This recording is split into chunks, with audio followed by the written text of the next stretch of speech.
shirts, electricity all over the posters. Cheeky update on this from Dave Meltzer that might suggest otherwise. Yeah, so from the Observer, it says those close to the situation have noted WWE coming out with new Raw merchandise, but said that it is more related to the 30th anniversary of Raw. We were told that unless he changes his mind in the next few days, since the deadline for Mania plans is coming, and he's indicated he won't have time to get into that kind of shape. Sorry, what?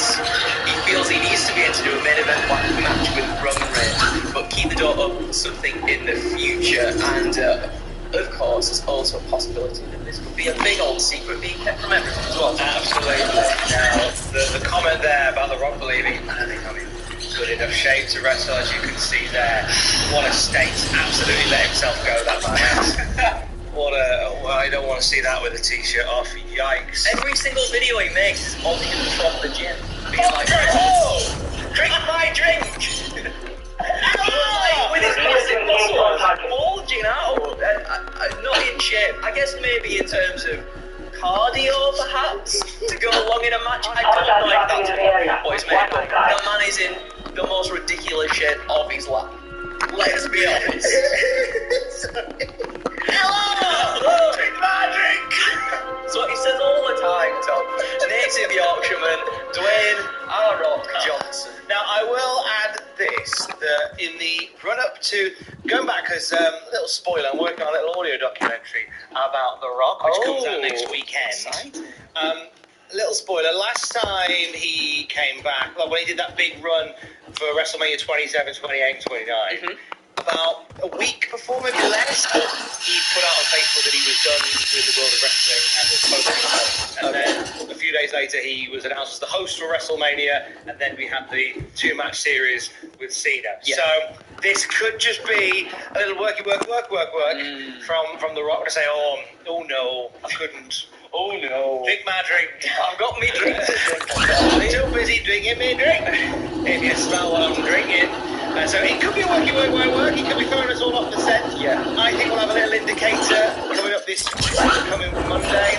I mean, they've said that, it's to do with the 30th anniversary of Raw. So that would even suggest that, are we going to see The Rock on Raw, mate? Well, perhaps. I mean, obviously, as well, I think WWE, with their merchandise releasing, I think also in the shop there was things for like Ric Flair and other people who are also going to be, who have been scheduled to be at the 30th anniversary of Raw. So that doesn't make sense, but like, I'm not sure. Everything's sort of coming together with all the speculation that's been going on with The Rock for the longest time involving The Rock in some capacity. Who knows? I guess we will be more the wiser next week.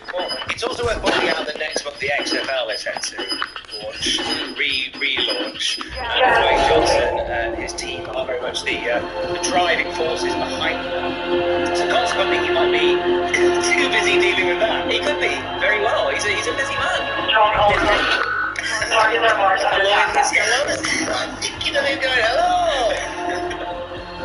Drink my drink. We'll keep an eye on it, as you say. We will. We'll be all the wiser next week. Now, Tony Khan spoke to Dave Meltzer about Briscoes this week, obviously in the wake of passing of Jay Briscoe. Tony Khan said a major focus for Ring of Honor in 2023 was going to be the Briscoes, and I still want to honour the life and career of Jay and the legacy of the Briscoes. I found Jay and Mark to be two of the nicest people backstage and most respected pro wrestlers by their peers and by the fans at the live shows. It was a pleasure working with them at Ring of Honor. So this kind of adds to the fact that there's been nothing but love for Jay Briscoe since the tragic accident on Tuesday. Dave Meltzer also revealed that Tony Khan was really keen to use the Briscoes as programming. He said there were many attempts to get them on the show. They were actually flown in a few times on TV, but they weren't allowed to be used. There were plans for them on the All Out show in Chicago to be in a six-man with FTR and Wardlow versus the Briscoes and Jay Lethal. But without being able to promote it on television, and because the broadcast partners didn't want them on AEW broadcast, the decision was made to bring the Motor City Machine Guns in out of nowhere to team with Lethal. This adds to a story from from our first video today regarding how Warner Discovery were unhappy with having Jay on the shows as a result of homophobic comments that he made, and has since very much apologised and made amends for all the way back in 2013. The fan uproar from that has been rightly loud. A lot of people, like, I think I looked onto Dynamite, and when this came out, that there were these plans for this show they were going to do. People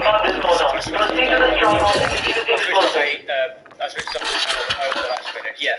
Whether or not there'll be more of an outcry from that, I don't know, but certainly Tony Khan was keen to put Briscoes on more AEW shows, and that never sadly transpired.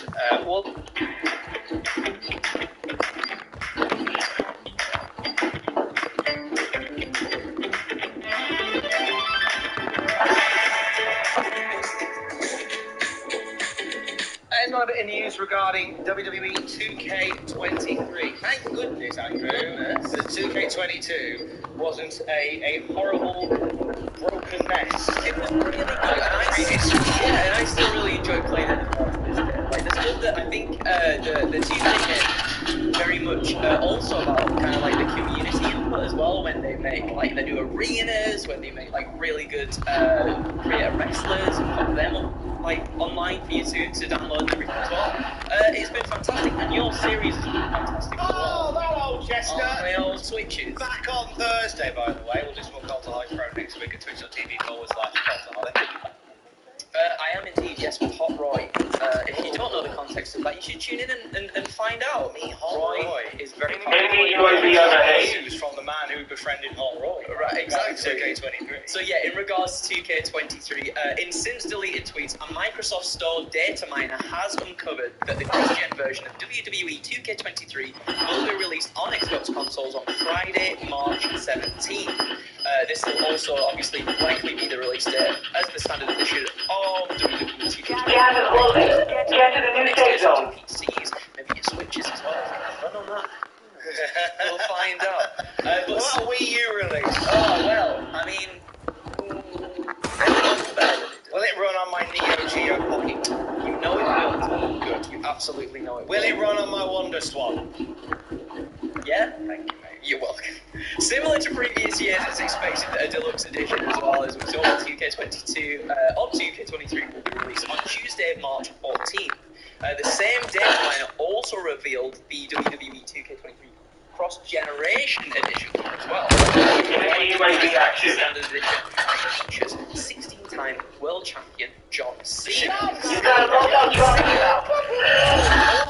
I saw some people online say, take it with a grain of salt, this might not be real. However, according to some other people, and also especially as like a video editor for the channel and stuff as well, you can get a lot of PNGs of John Cena's videos. This is one that hasn't actually, that I don't think has ever done the rounds on the internet. You don't recognise this? I don't recognise this. This so this feels like it could actually be a very genuine that will get released. It looks like it could be the cover, and this is probably speculation to circulate the Asian talent of this year's show. It's very cool.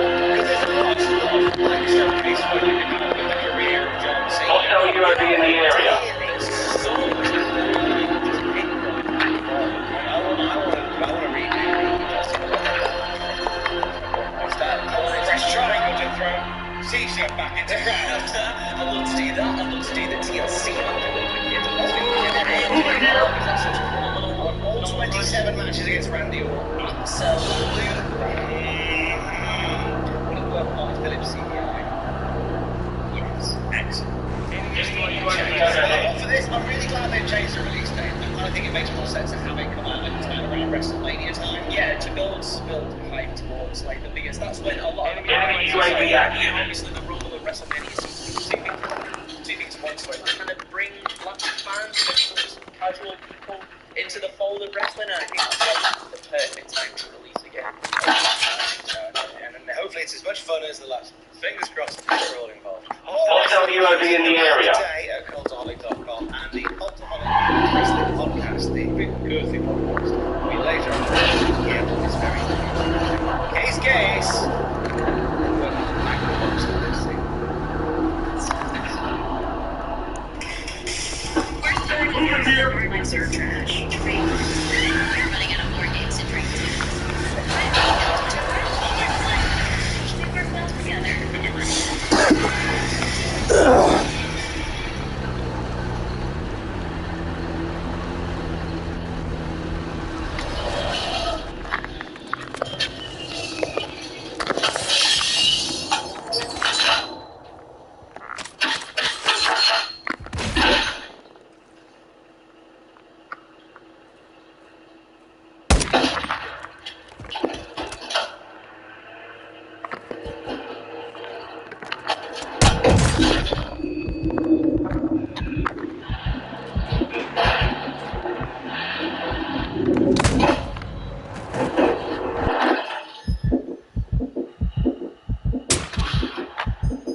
Damn it, he got me in the car.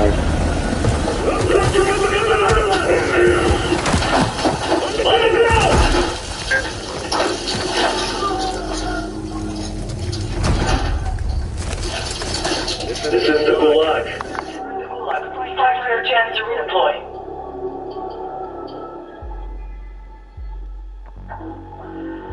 Problem without connecting it to who's behind it and then the solution. So I don't get up here and talk about the Steven Crowder, Ben Shapiro, Daily Wire story because as itself, it's not important enough to cover. I mean, Steven's a great guy, very important, but just to talk about the fight, like, oh, look, there's a fight. Oh, here, let's all gather around and see who wins. Waiting on that because it's all this info live. Steven Crowder reported the Daily Wire because he wanted more money. If he went to work for it, he was on the tape saying, I don't even want the money, I want freedom.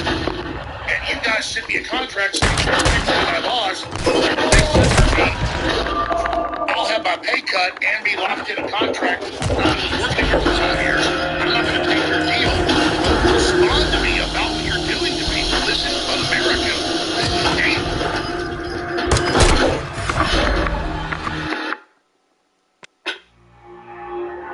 I don't know if this is... Nike no air, but he's released, bro. But no one be saying nothing when he's talking for real, bro. Everybody, he'll be gatekeeping everything, bro. Nike no air. When there's expansion. It won't be my crush, it's big glory. You'll never be yours.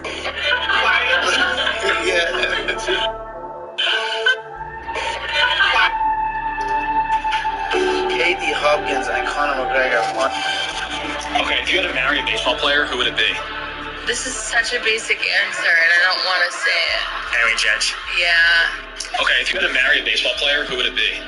This is such a basic answer, and I don't want to say it. Aaron Judge. Yeah.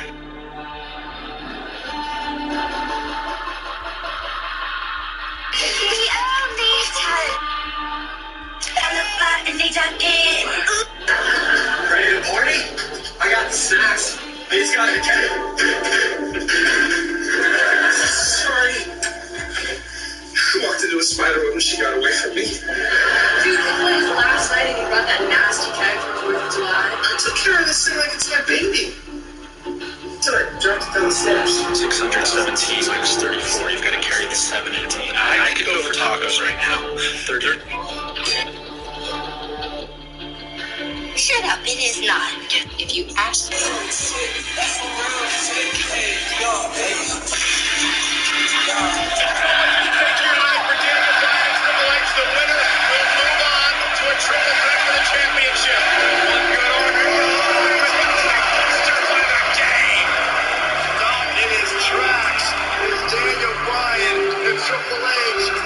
To take over. Now he's looking for the pedigree to put Daniel Bryan away. Nowhere to go. This is overcovered by Triple H to advance to the championship match. And Daniel Bryan kicks out Stephanie. Cannot believe what just happened. How did Bryan kick out of the pit? Has tried to do to suppress the dreams, and tonight to end Daniel Bryan's Triple H dragging him to the middle.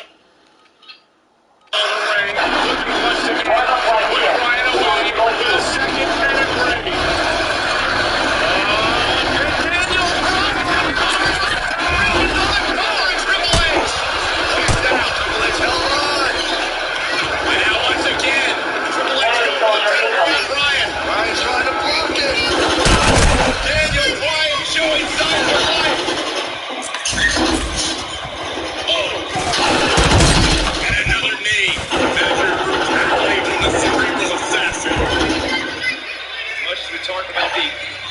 desire of Daniel Bryan. As Daniel Bryan is about to find out once again. He's not training. Not safety on training. Daniel Bryan with an opening. Bryan has an opportunity. Daniel Bryan misses wildly. Triple H though. Bryan lands on his feet. Backs into the corner. Running knee. They're out everywhere. The cover. Up to the leg. He did it.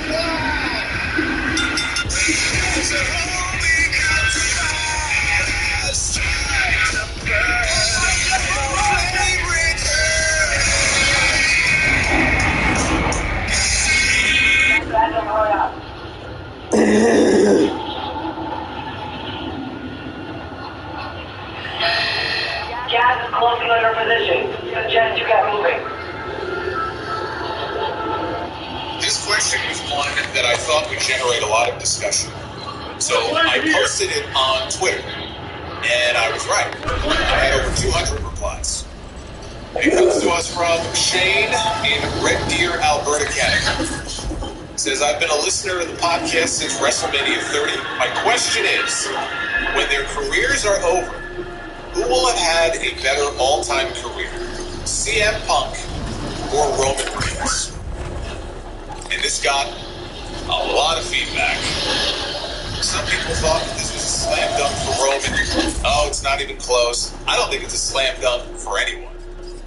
But I do think that Roman Reigns will have the better all-time career, and CM Punk will go down as the more influential of the two. Get to work. The issue here is that better, right? Better is such a subjective thing. What do we mean by better?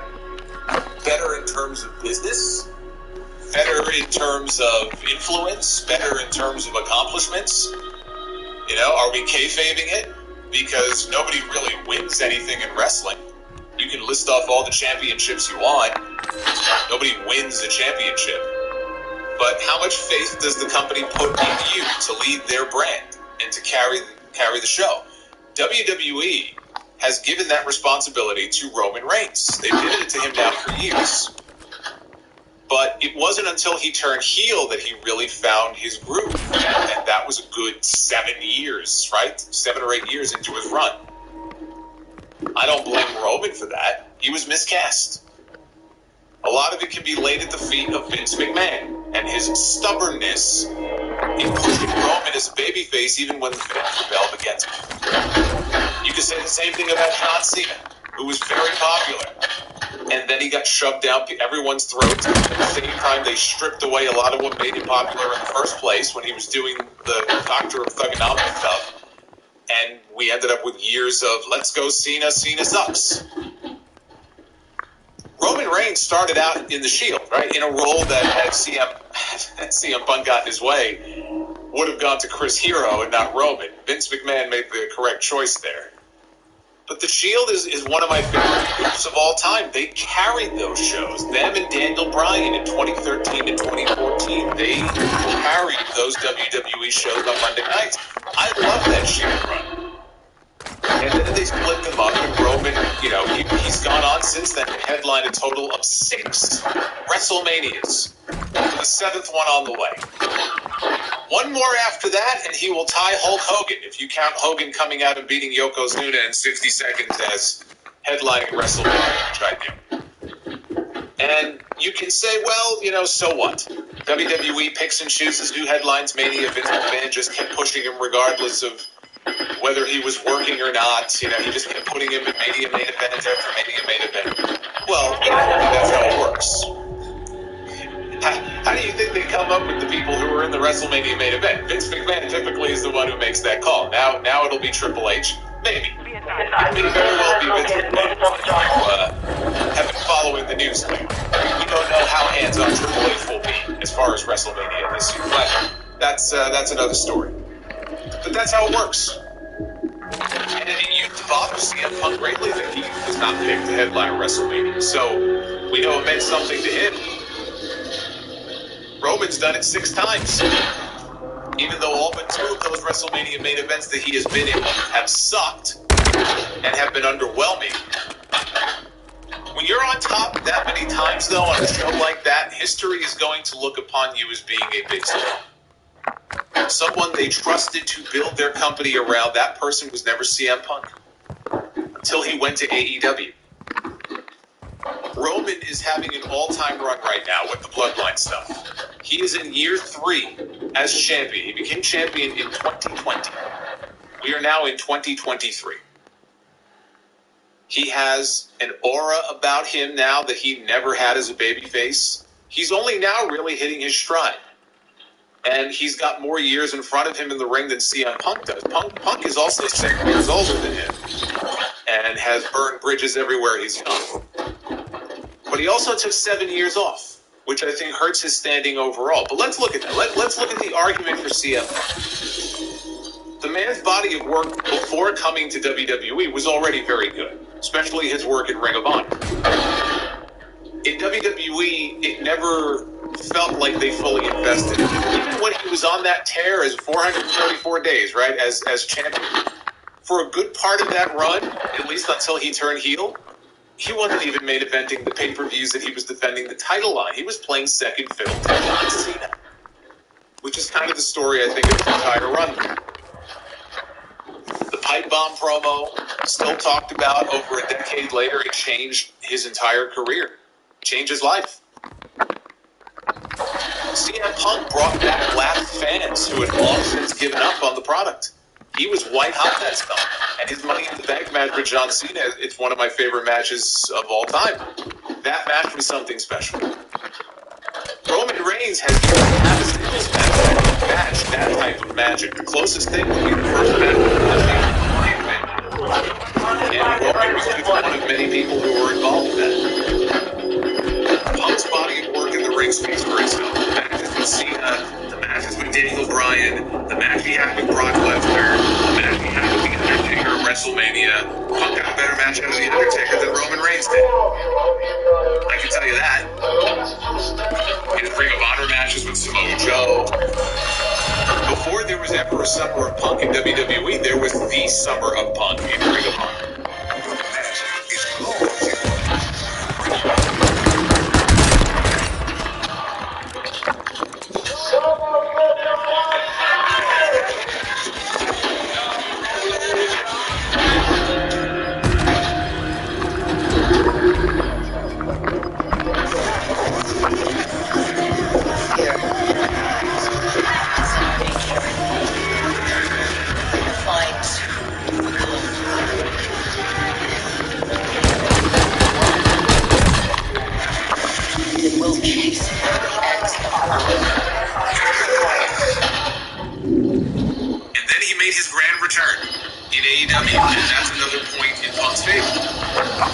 Roman does not have, which is demonstrated success across multiple promotions. Roman Reigns is a product manufactured by WWE.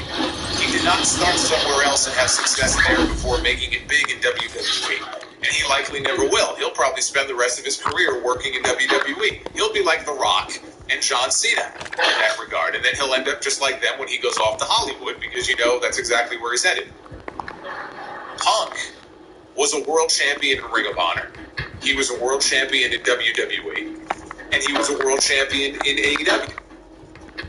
And not only a world champion, but someone who had demonstrable success there. He moved numbers for Tony Khan.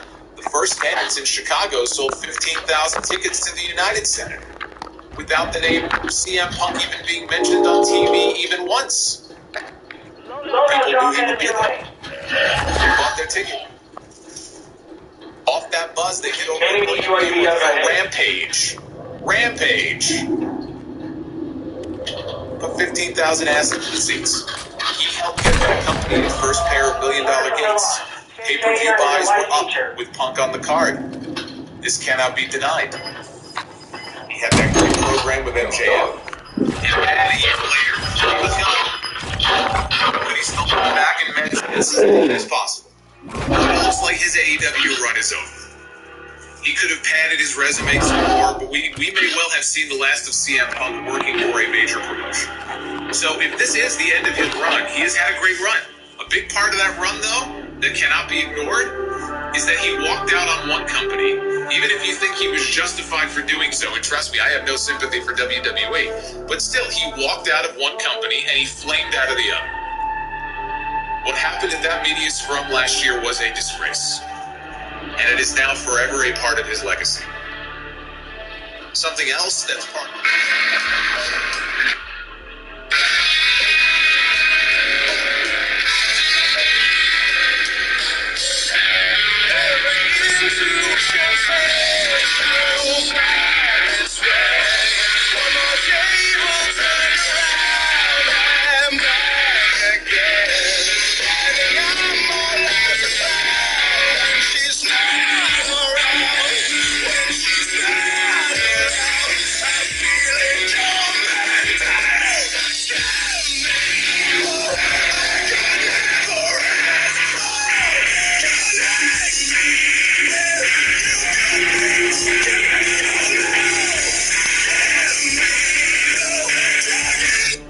his legacy is what he and Daniel Bryan did for independent wrestlers. And this is where I think Punk has had the more impactful of the two careers.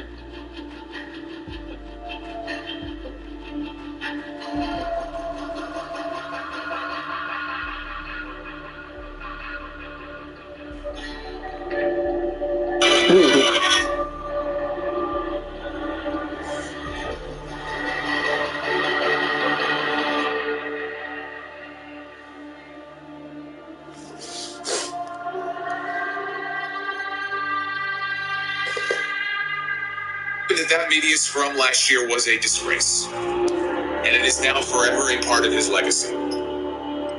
Something else that's part of his legacy is what he and Daniel Bryan did for independent wrestlers. This is where I think Punk has had the more impactful. He wants you to use his new nickname, but I just... What I mean when I say more influential. He wants you to introduce him as Dark Reigns has I not don't given think this generation of talent the way that CM Punk just speak through this doctor. broke down doors that were locked. You gotta repent, sir, for murdering babies. Why? Because it's a sin before God. Why? Well, stinky breath. Yeah, why? It's pretty evil of you, sir. Yeah, and I hope and pray that you... I'm switching James Bro. For a lot of smaller guys, I don't even want to say smaller, but guys who came from the indie scene. Today, a good part of the WWE roster made their bones on the indie scene, and there was a time where WWE wasn't much interested in signing independent talent. They just wanted men and women that looked a certain way. It wasn't about how many 5-star matches they had at the local armory. That changed. And I know some people hate that, and they actually blame Punk for that as a bad thing, but that changed with the success of Punk and Danielson and the way those two organically got over, which makes it more impressive. They didn't get over so much because WWE pushed them like stars. They got over in spite of their booking in WWE. The people naturally gravitated to them and helped make that happen. Were it not for Punk and Danielson, I don't know that we get Kevin Owens in WWE, or Sami Zayn, or Finn Balor. And those are the names that we see on WWE television every single week. Owens, Zayn, Balor, Seth Rollins. That's a big part of Punk's legacy, too, that has to be taken into consideration. So I don't think it's as simple as saying that one had the better career, because better can mean a lot of different things. When I think of Punk...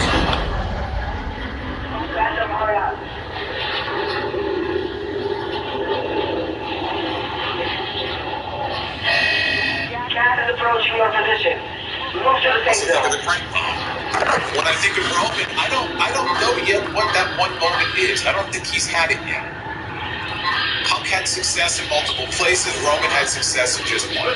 That place that he has had success in just so happens to be the biggest company in the world, and he happens to be the guy on top.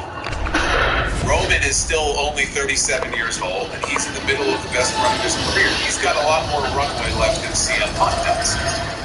You know, if you ask me right now, who has my favorite of the two careers between them, whose work have I enjoyed more, my vote goes to CM Punk. I personally prefer Punk's body of work over Roman Reigns. But that wasn't the question. The question was, when all is said and done, who will have the better all-time career? And the answer is Roman Reigns. So chime in, let me know if you agree.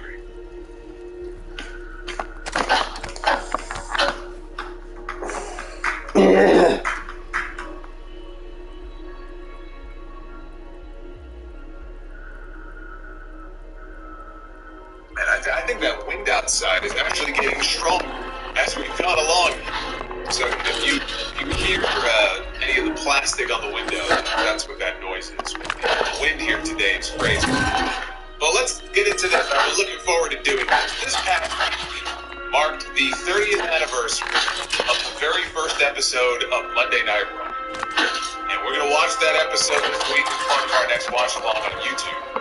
And a week from tomorrow, WWE is holding its own 30th anniversary Raw special in Philadelphia. Shawn Michaels is going to be there. He wrestled Max Moon on that first episode.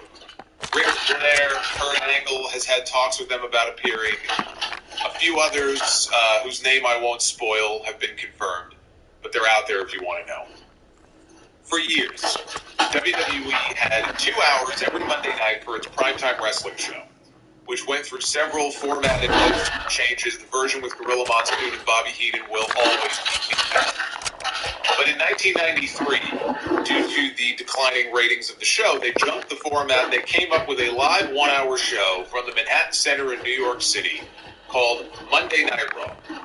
And the show has had its ups and downs, more downs than ups, since it moved permanently to 3 hours in 2012.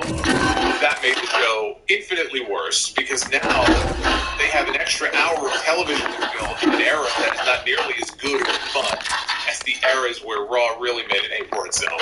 So the show is a lot more fun 25 years ago to watch, and yet they have more television time that they have to fill now for a show that's less interesting.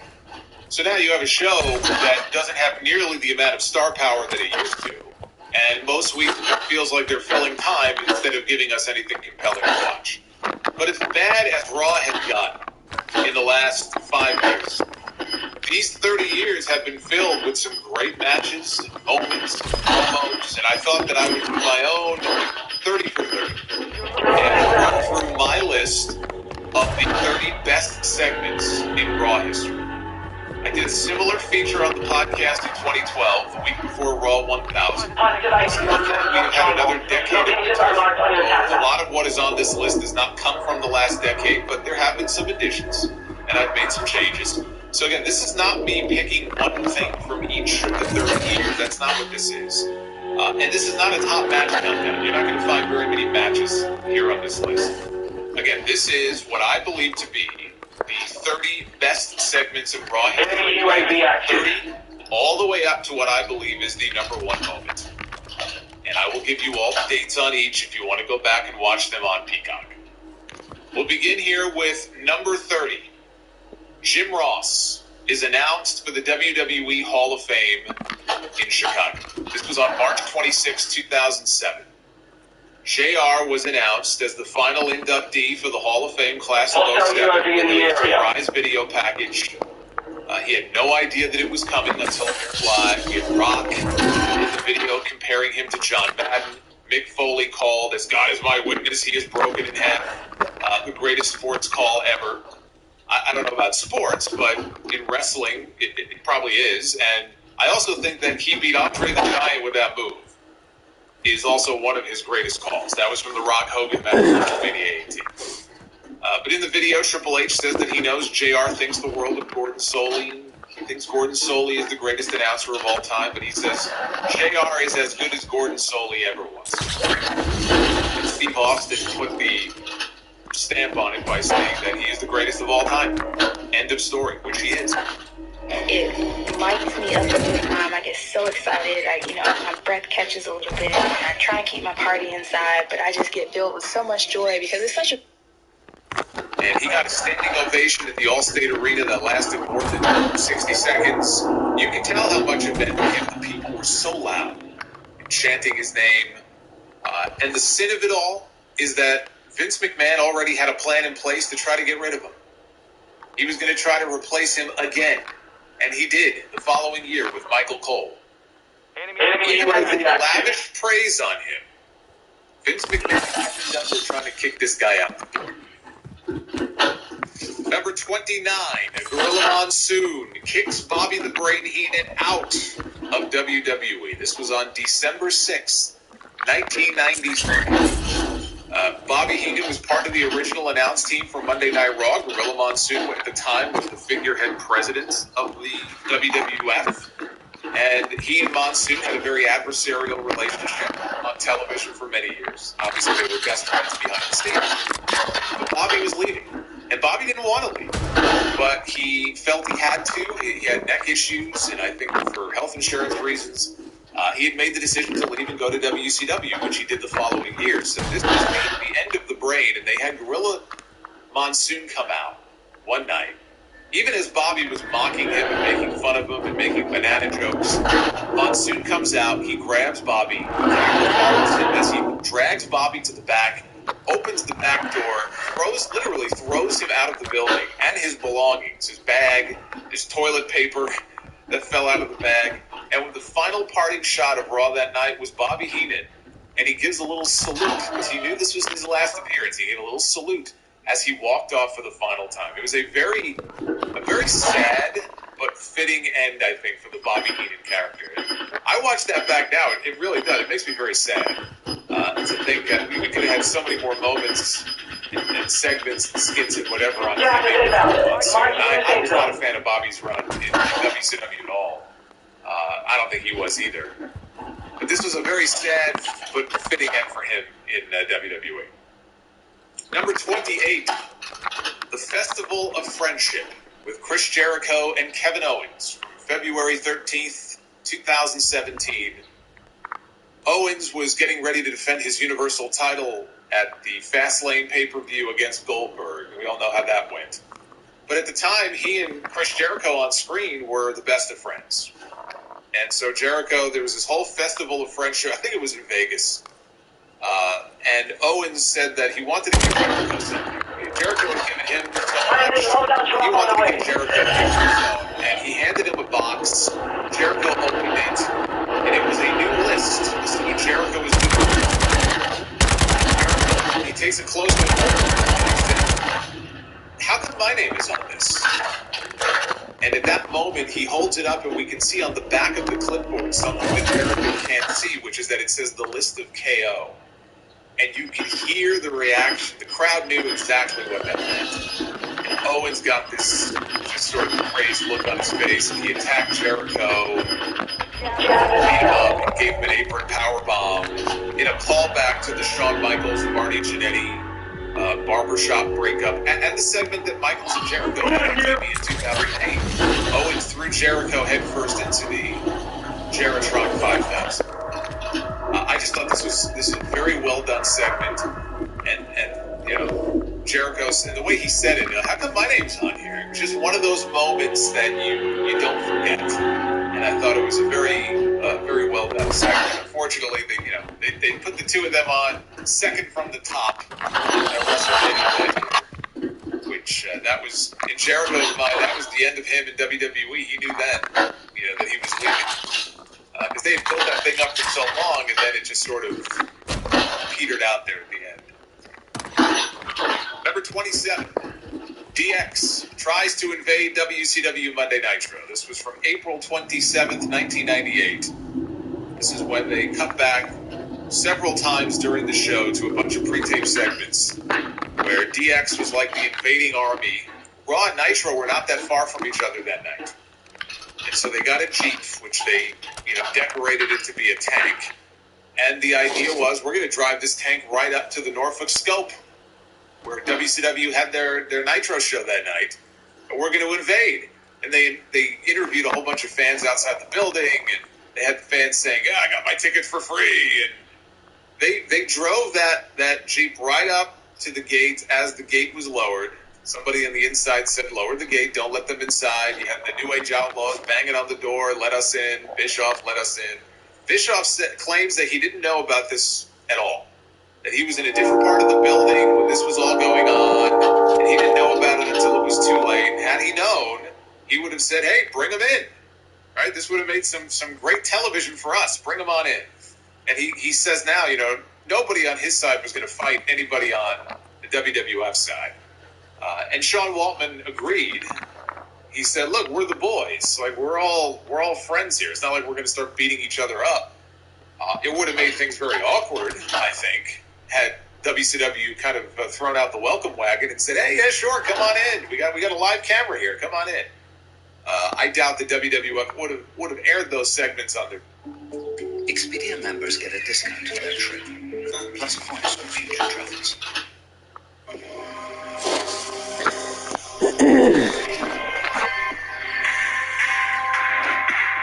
Show. That's one of those what ifs, right? What if the gate didn't come down? What if on the other side of the gate we had Meng and the Barbarian, Scott Norton, waiting for DX? I don't think DX would have been so gung-ho about coming into the building that night. Number 26, Vader debuts on Raw. Moving here. Then it's Gorilla Monsoon. This is one of my all-time favorite moments from the show. Vader had just debuted in WWE the night before at the Royal Rumble. And he had a shoulder. So he came in, he was already hurt. And turns out he had to go off, and I think he had surgery. And so, they gave him a quick match, quick squash over Savio Vega. When the match was over, Vader started beating up referees. Even powerbombed Jack Doan. Gorilla Monsoon with the president, he came out and tried to separate them. Vader kept getting up in his face. So Monsoon started chopping Vader. The fans were going nuts. Monsoon goes to the corner to check on Jack Doan. Jim Cornette cannot even keep Vader under control. He's trying everything he can. I'll take care of it. I'll take care of it. Don't worry. Don't do something you regret. Vader shoves Cornette on his ass. He squashes Monsoon in the corner. He drops an elbow on him, and he gives him a Vader bomb. Until Shawn Michaels and Razor Ramon, they run out to chase Vader off. A hell of a debut for Vader. Not just in the Rumble, but on Raw that night. And then he disappeared because he was suspended. Monsoon had suspended him before Monsoon got beat up. So that was their way of writing him off because of the shoulder injury. But you talk about debuts. One of the best debuts in Raw history. You got to have Vader on that list. He's not at the top of the list, but he's got to definitely be on that list. You just didn't put your hands on Gorilla Monsoon back then, right? Nobody else did that. Number 25, the 1-2-3 Kid beats Razor Ramon, May 17, 1993. This is the greatest upset of all time. Scott Hall made Sean Waltman a star in one night. And he was already a star in other promotions, elsewhere, but in WWE, he was a little pipsqueak. I mean, compared to the people that Vince McMahon usually pushed, you think he was going to get a push as any kind of, serious contender that anybody who watched those shows would have taken him seriously? Razor Ramon going in there and doing the job for him on Raw just set the stage for him to have a career for himself in this company. And it was also a way to establish Monday Night Raw as must-see television where anything could happen. Raw had only been on the air for a few months at that point. In fact, that episode also had Marty Jannetty, I think, taking the Intercontinental title from Shawn Michaels. So that was a big episode of Raw, but it was big because it had the greatest upset of all time, which I still remember to this day.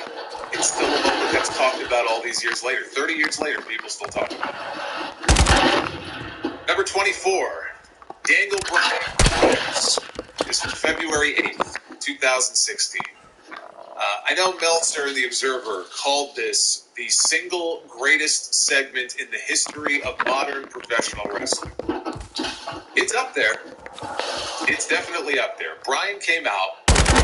He announced his retirement at the age of 34 in a long speech. It was over 20 minutes long. That ran the gamut of every emotion that you can think of. It was sad. It was depressing, but it was also funny at times. It was hopeful. It came across as the honest, and very grateful for the career that he had. And I heard that he was mentioned to be back in the ring. I might have ranked this a little bit higher if he would have stayed retired. This was the lasting image that we had of him. That's not taking away from how real this was. Number 23, John Cena against CM Punk. They had a match, which ended up being their last ever match together on this night, February 25th, 2013, for the right to challenge The Rock at WrestleMania for the WWE Championship. And you had to know that Cena was going over here because Punk just had 2 pay-per-view matches already with The Rock, and he already lost to The Rock twice.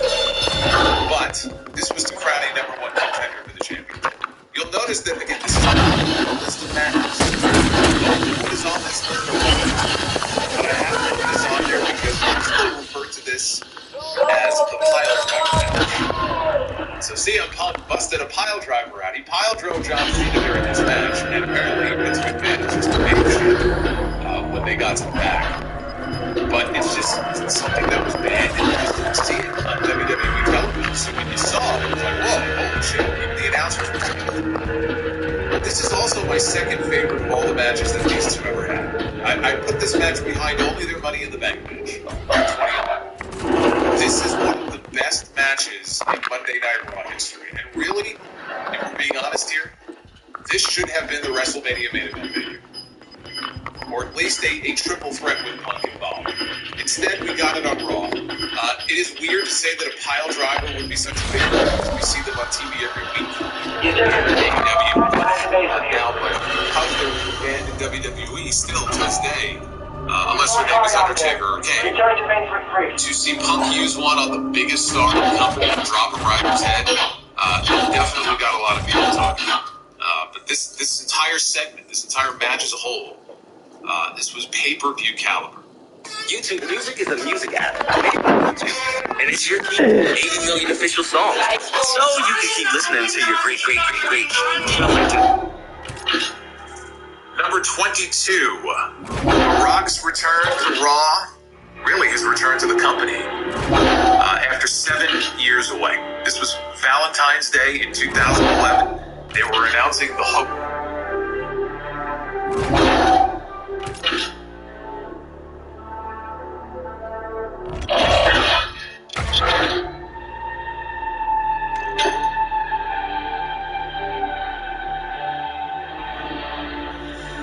And then there was a pause and a silence, and then we heard.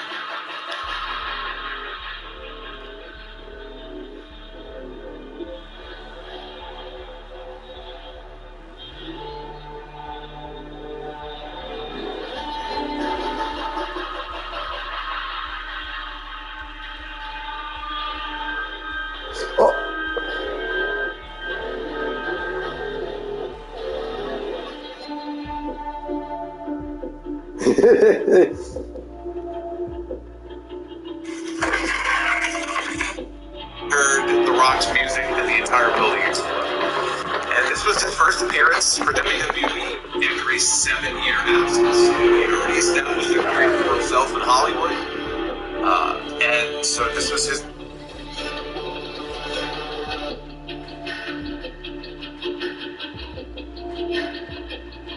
grand return, and he got the kind of reaction that you would expect. It was a great moment. It was like the returning hero, right? He's home after all this time away. So that easily is one of the top moments in Raw history, just based on the reaction to his return alone. And I have that at number 22. Number 21. Speaking of returns to the company after long absences, Brock Lesnar.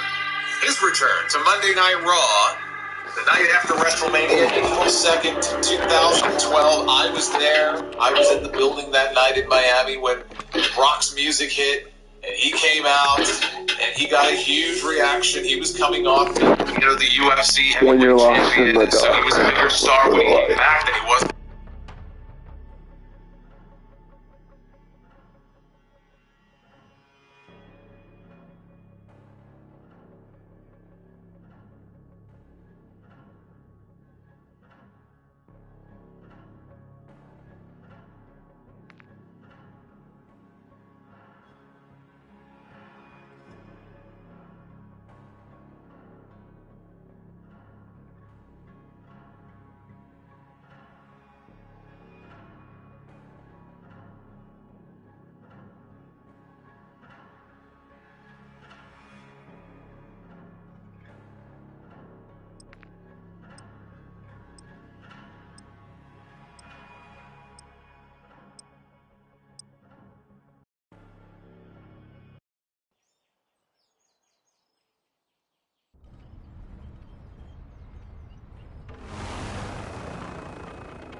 Search and destroy.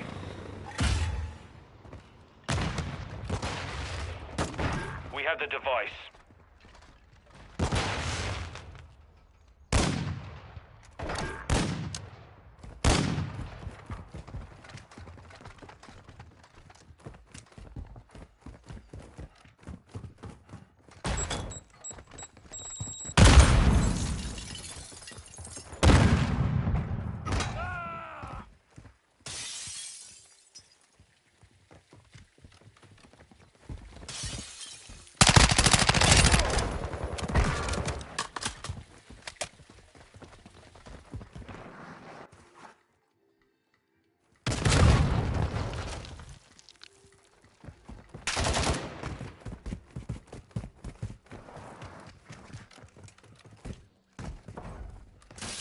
One minute left. This round is ours. Ready up for the next one.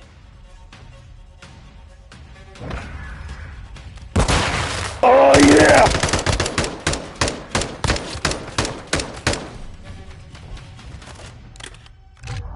Search and destroy. Saber 1, set a charge on the target and detonate it. We've secured the bomb.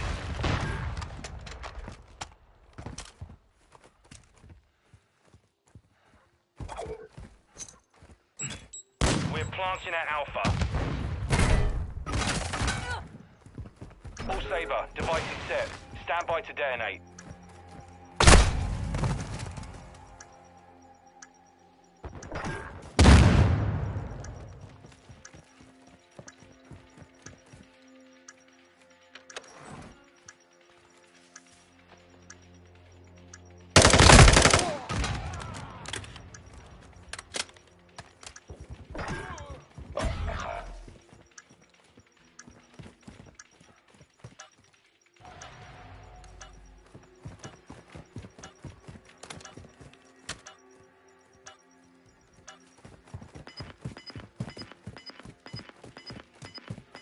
Our bomb was defused. We lost that round. Ready up for the next one.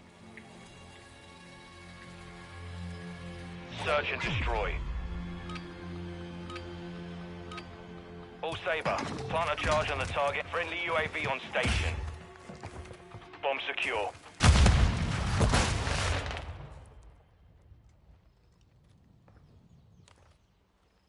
Setting device on Alpha. Stand by.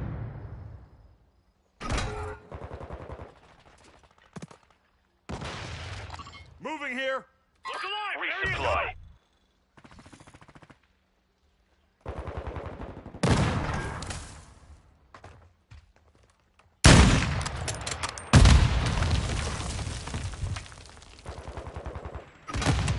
We've secured the bomb.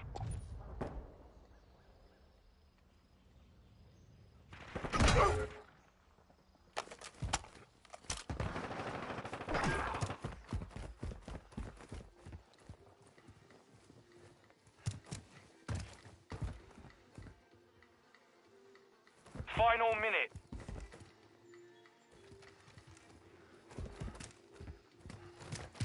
You secured the bomb.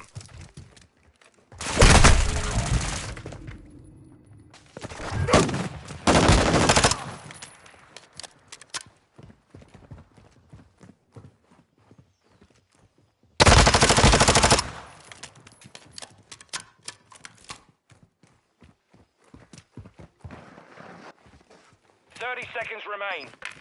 Friendly UAV online. We have the device.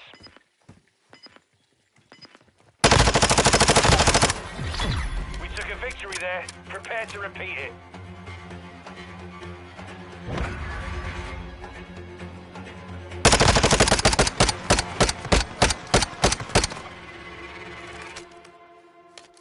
Switch inside. Search and destroy. Saber 1, set security on the objectives.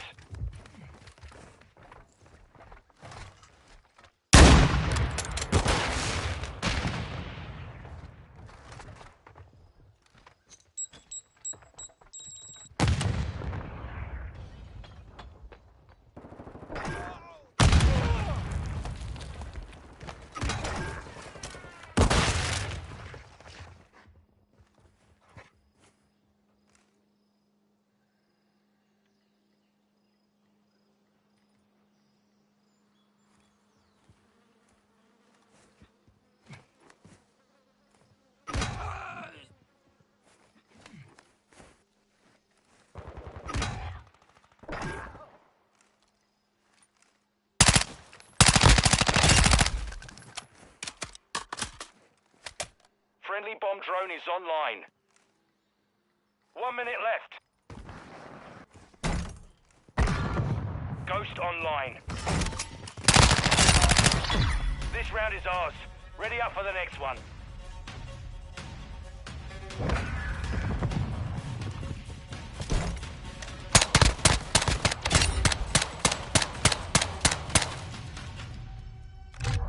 Search and destroy. All Sabre, secure a perimeter around the objectives.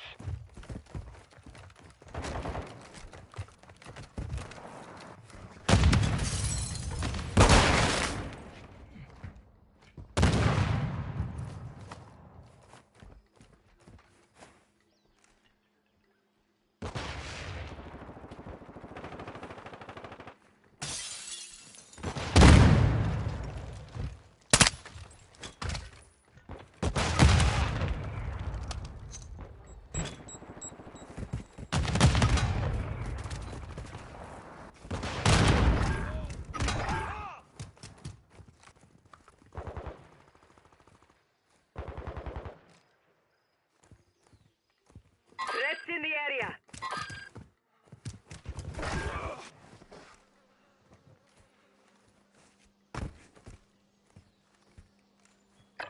Final minute.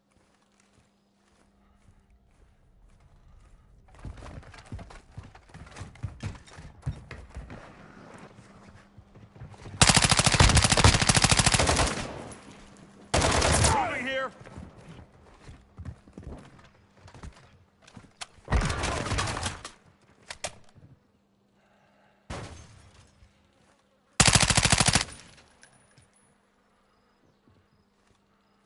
Final 30 seconds.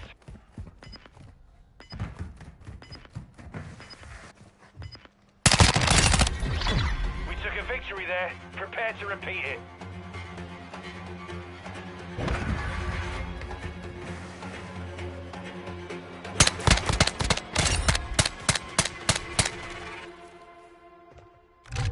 Search and destroy. All Sabre, defend the objectives. Our UAV is orbiting the area.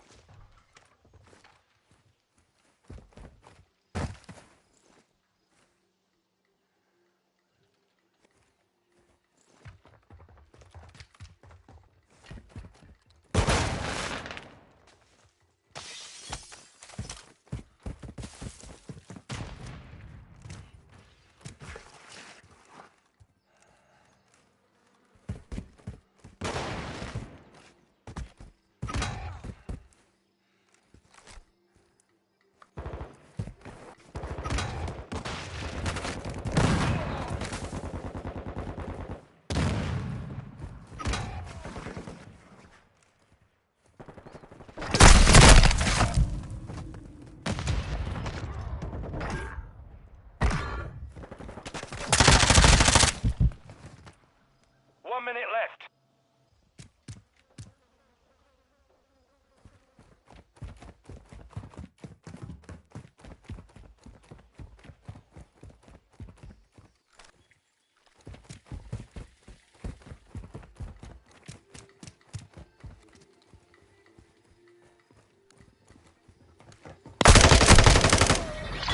This round is ours. Ready up for the next one.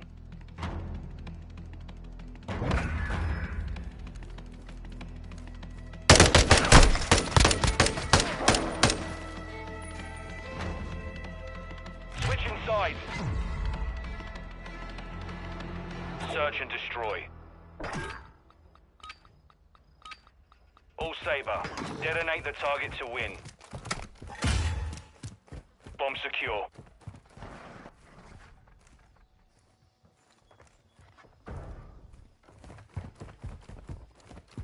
Friendly mortar strike on the way.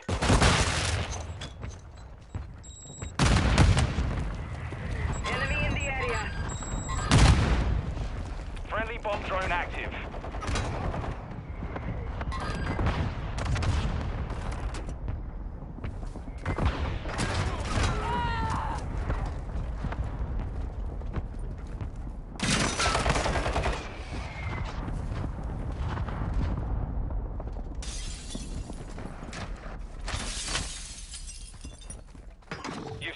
device.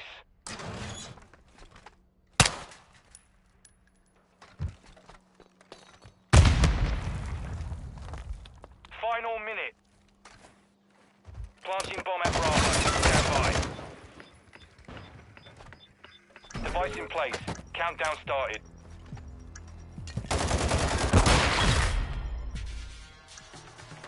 Mission complete. Solid work.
Search and destroy.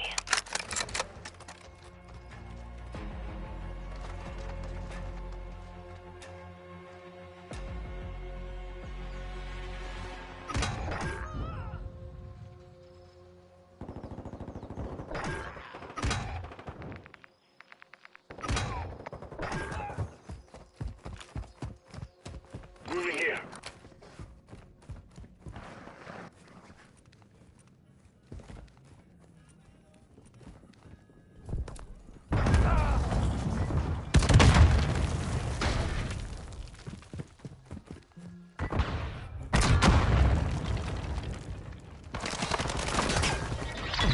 That round's ours. Let's win another.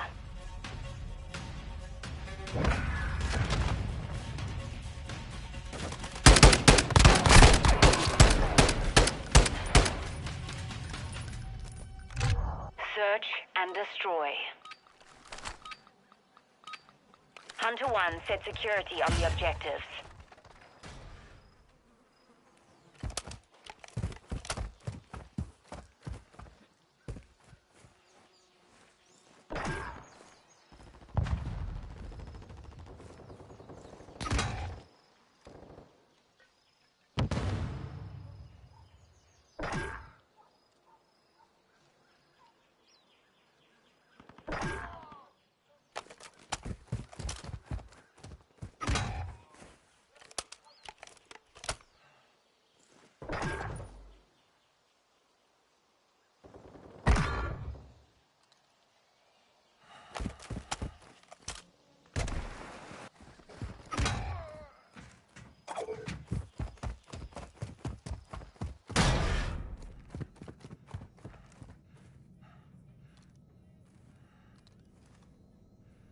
Last minute.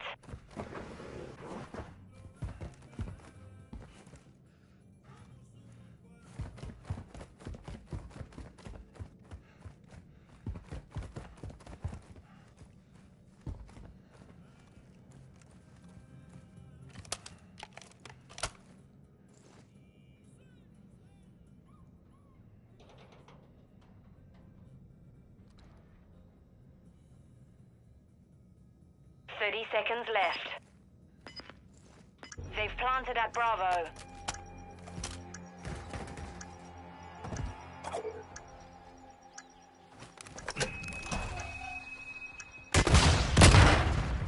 Resupply online.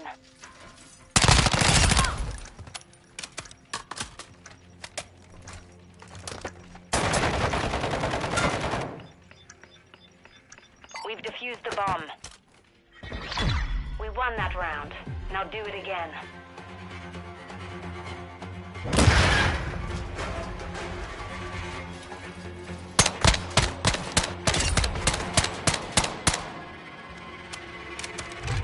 Search and destroy.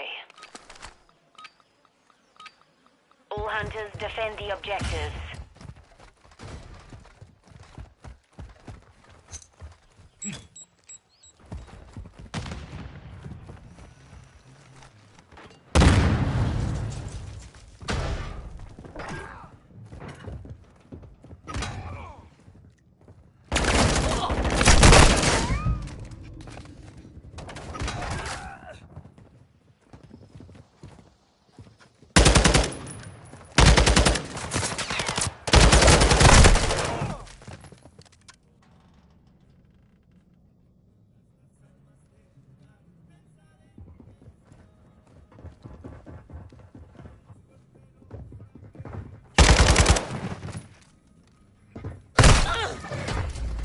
Lost that round.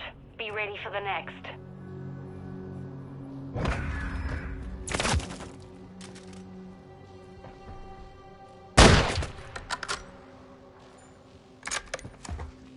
Switching sides. Search and destroy.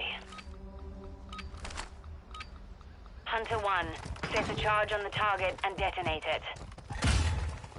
You've secured the device.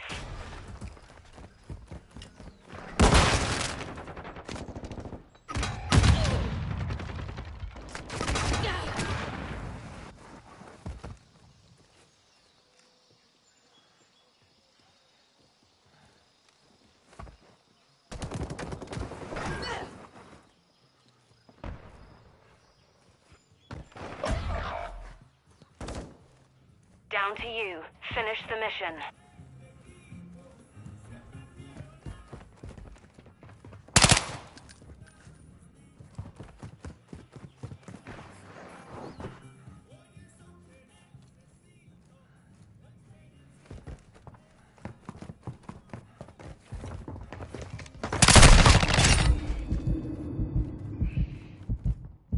One minute left.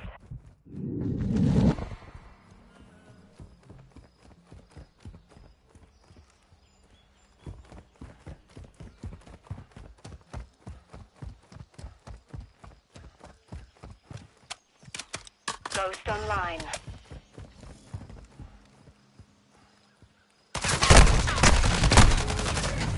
We lost that round. Stand by for the next one.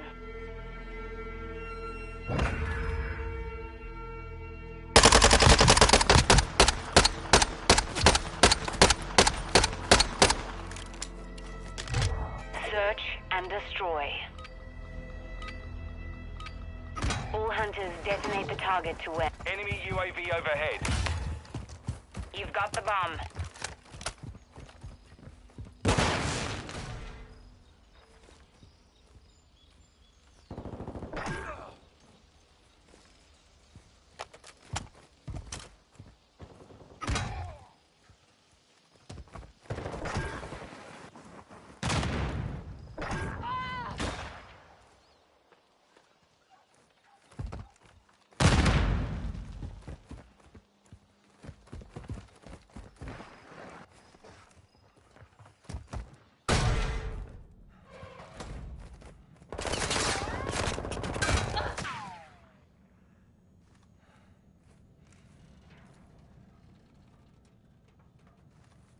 Moving to my mark.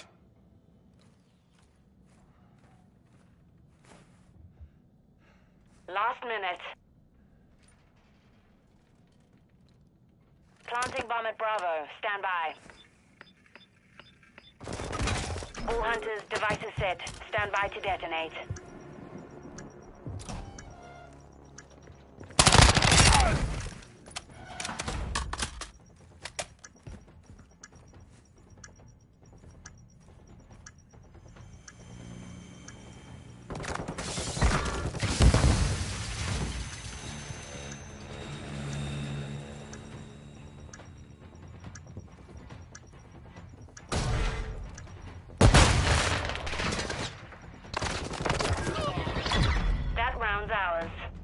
win another.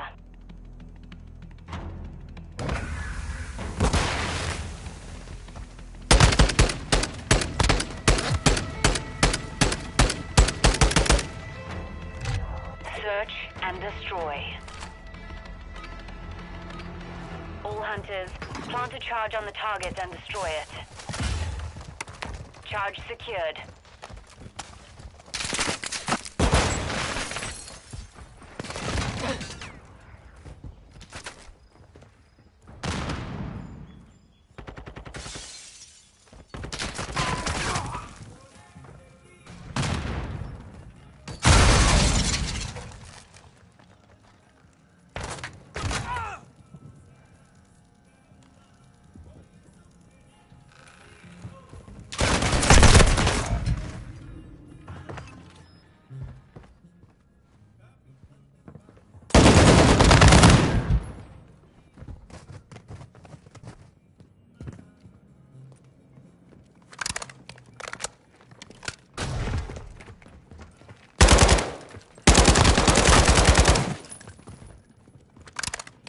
One minute left.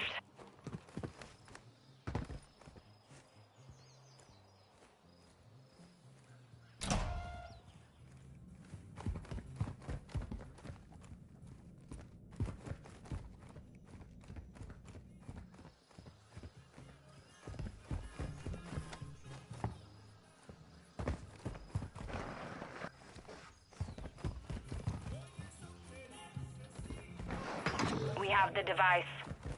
30 seconds remain.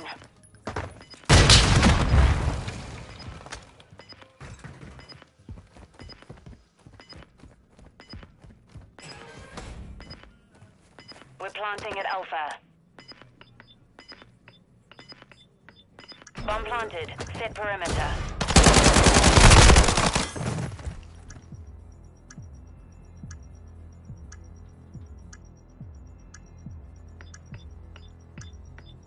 Our bomb was defused. We took the loss that round. Be ready for the next.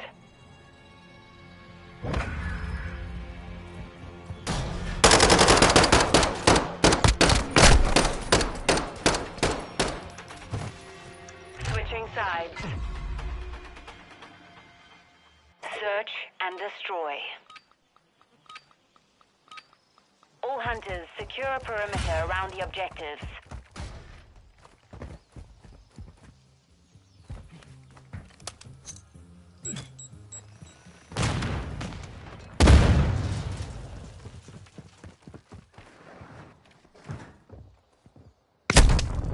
The enemy planted at Alpha.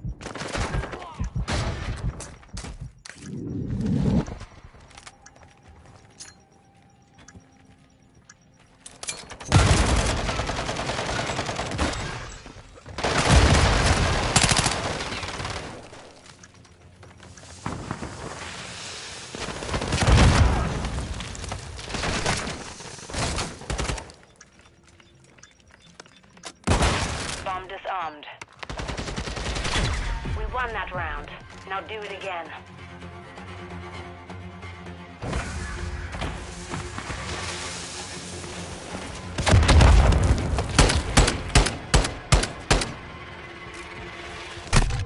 Search and destroy.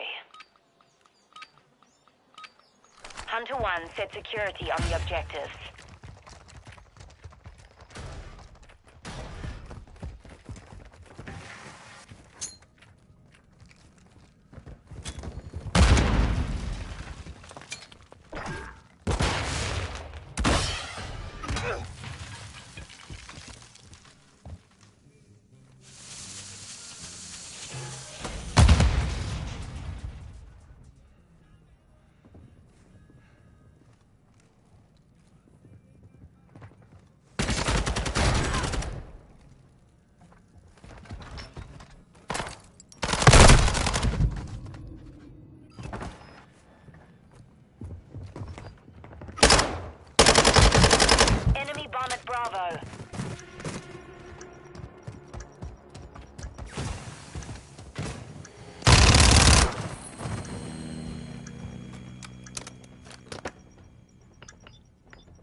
hunters. Bomb defused. That round's ours. Let's win another.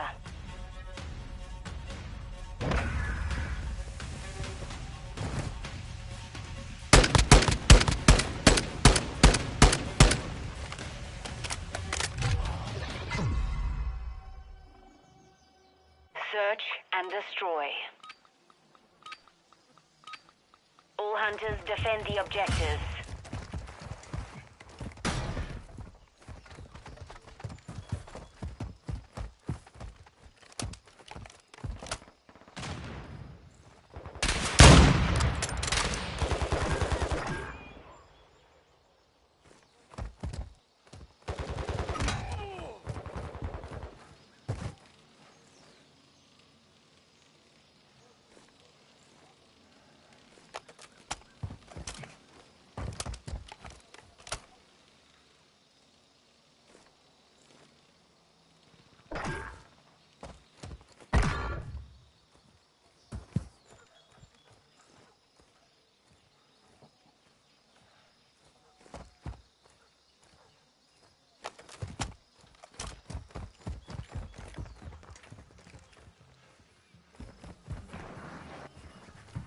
Last minute.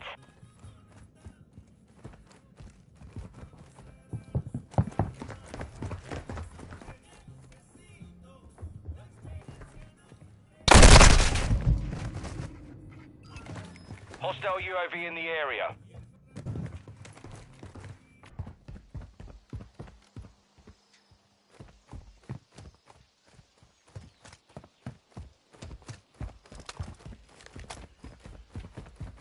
Seconds left.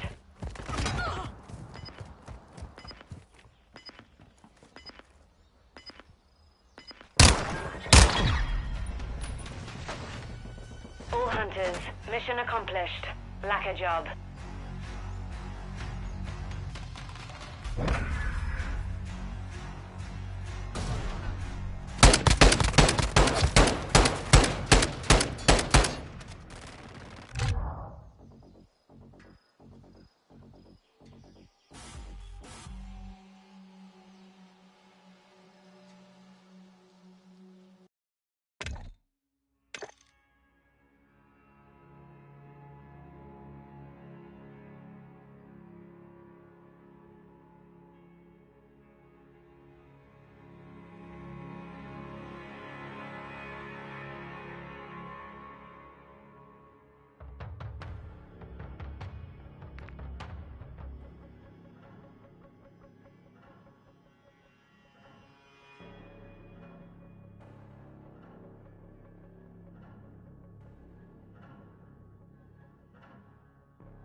Search and destroy.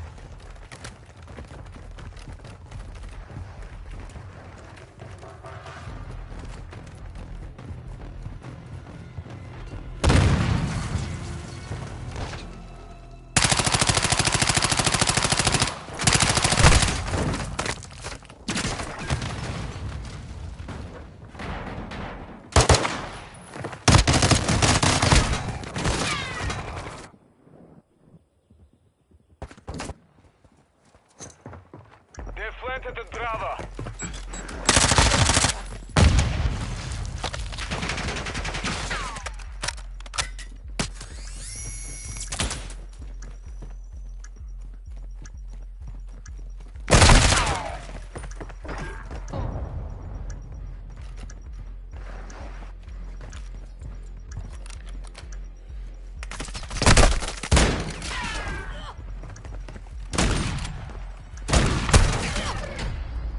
That round, get ready for the next one.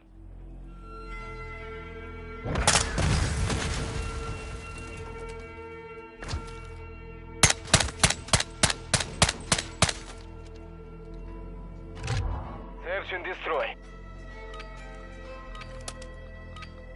All Strasser, defend the objectives.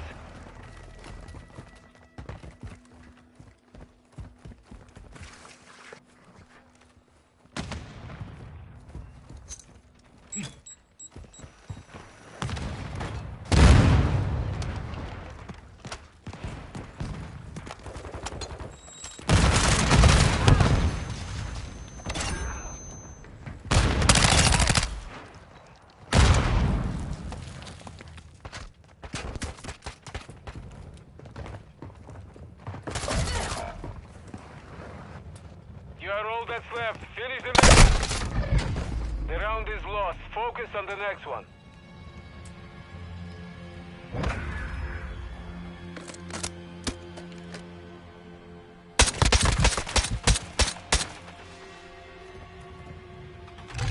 Search and destroy. All Strasser, secure a perimeter around the objectives.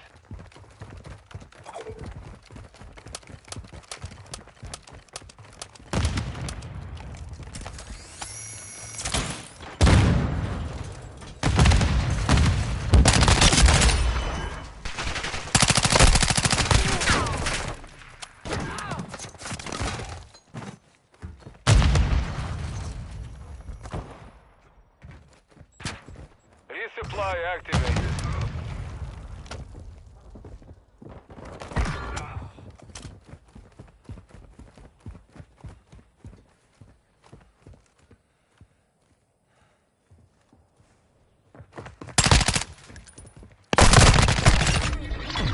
You've won that round. Get ready for the next one.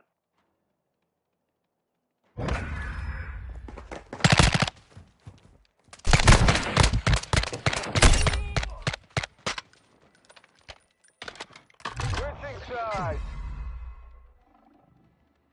Search and destroy. All Strasser, plant a charge on the target and destroy it. We have the device.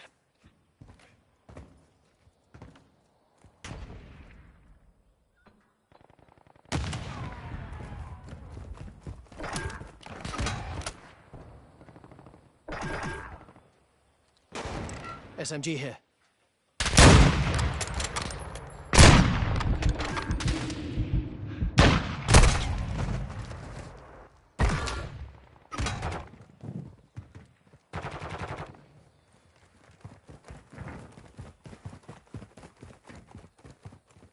Planting bomb at Alpha.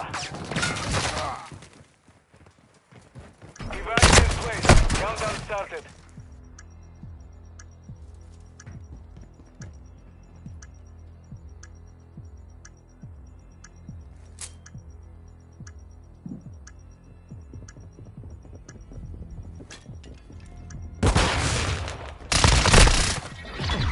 Victory secure. Be ready to win again.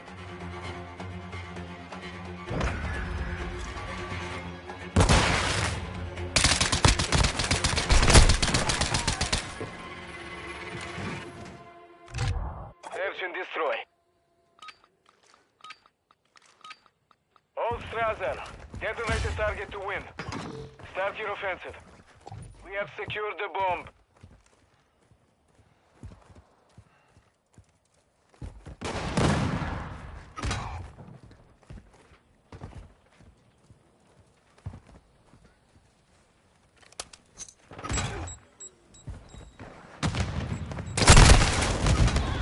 Planting bomb at Bravo. Stand by.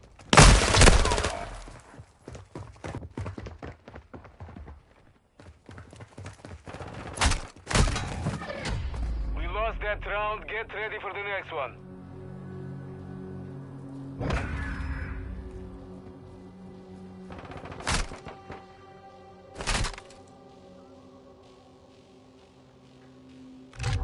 Search and destroy. Strasser 1, set a charge on the target and detonate it. Bomb secure.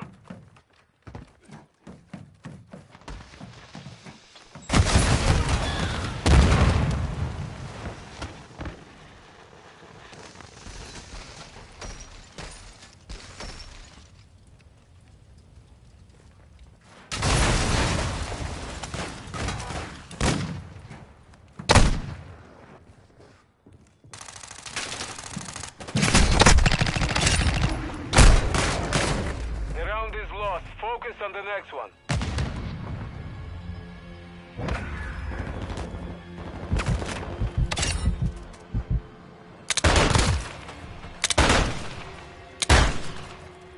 Switching sides. Search and destroy. Strasser 1, set security on the objectives.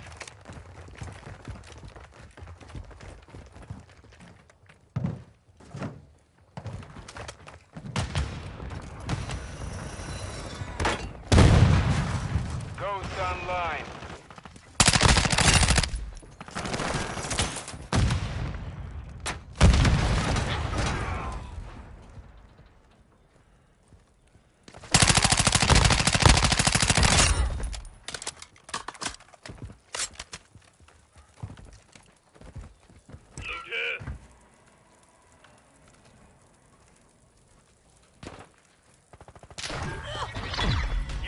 That round. Get ready for the next one.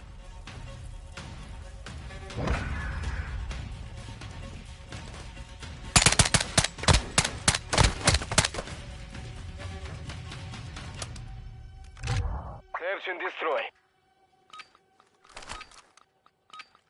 All Strasser, secure a perimeter around the objectives.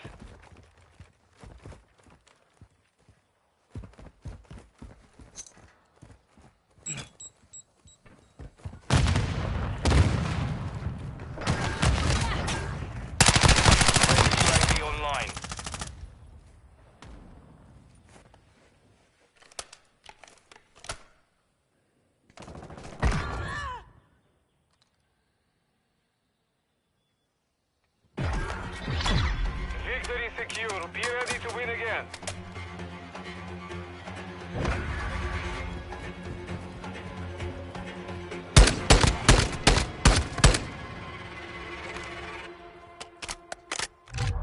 Search and destroy. Strasser 1, set security on the... Our counter UAV is active.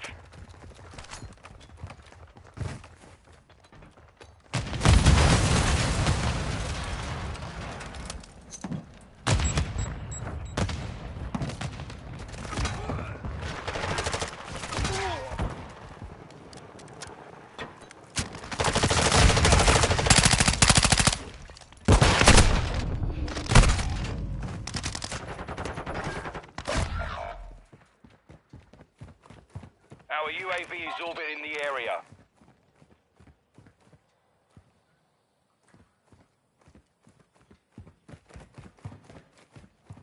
Enemy bomb at Bravo.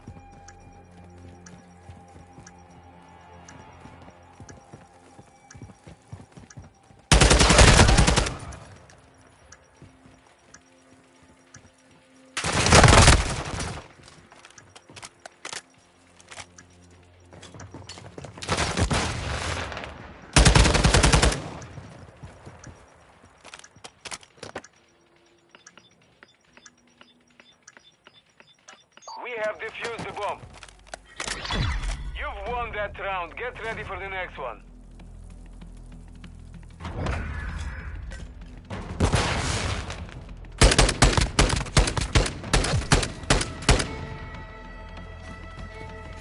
Switching sides. Search and destroy.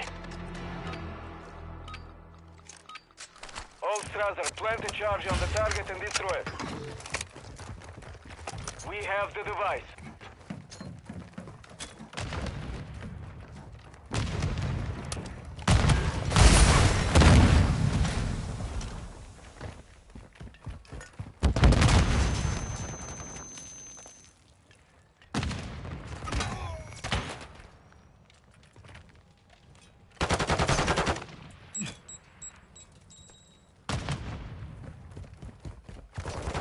You're planting at Alpha.